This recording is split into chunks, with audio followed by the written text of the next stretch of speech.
Assalamualaikum warahmatullahi wabarakatuh. Perkenalkan, nama saya Abdurrahman, semester 5A. Di sini saya akan mereview sedikit mengenai tentang jurnal yang ditulis oleh Bapak Dr.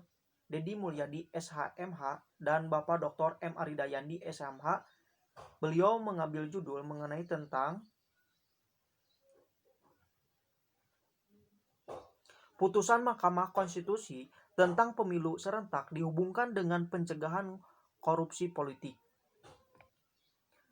Latar belakang terjadinya korupsi politik dalam pelaksanaan pemilu karena yang pertama yaitu pemilu berkaitan dengan partai politik, di mana partai politik merupakan pilar utama dalam menegakkan demokrasi di bidang politik.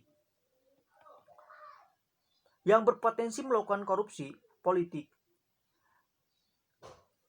Dengan dasar hukum, Undang-Undang Pemilu di Indonesia selalu lahir sebagai proses instrumental atau percobaan yang tidak selesai-selesai, sehingga celah tersebut dimanfaatkan untuk bagaimana mendapatkan kekuasaan. Karena hukuman yang dijatuhkan hakim selalu ringan, sehingga tidak menimbulkan efek jera bagi calon koruptor. Hampir semua kasus korupsi terkait dengan kepentingan politik, lantaran para pelakunya lebih banyak dari kalangan politik dari kekuasaan, sedangkan kekuasaan absolut lebih cenderung leluasa melakukan korupsi, sebab mereka memiliki jangkauan terhadap kewenangan legislatif dan eksekutif yang sangat rentan penyalahgunaan kesewenangannya. Potensi permasalahan dalam implementasi pemilu serentak tahun 2019 yang dapat menghambat penghematan serta pencegahan tindak pidana korupsi politik adalah penyalahgunaan biaya penyelenggaraan pemilu berasal dari APBN dan APBD, anggaran pendapatan belanja negara dan anggaran pendapatan belanja daerah.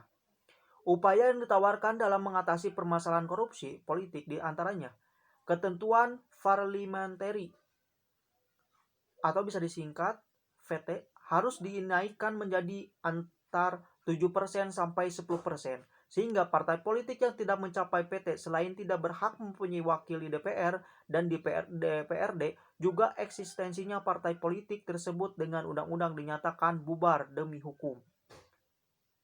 Syarat-syarat berpendirian partai politik baru harus diperketat dan diperberat, misalnya kepengurusan partai politik harus terbentuk di semua provinsi dan semua kabupaten atau kota, terbentuk 75% di tingkat kecamatan, dan ketentuan lain yang diperlukan.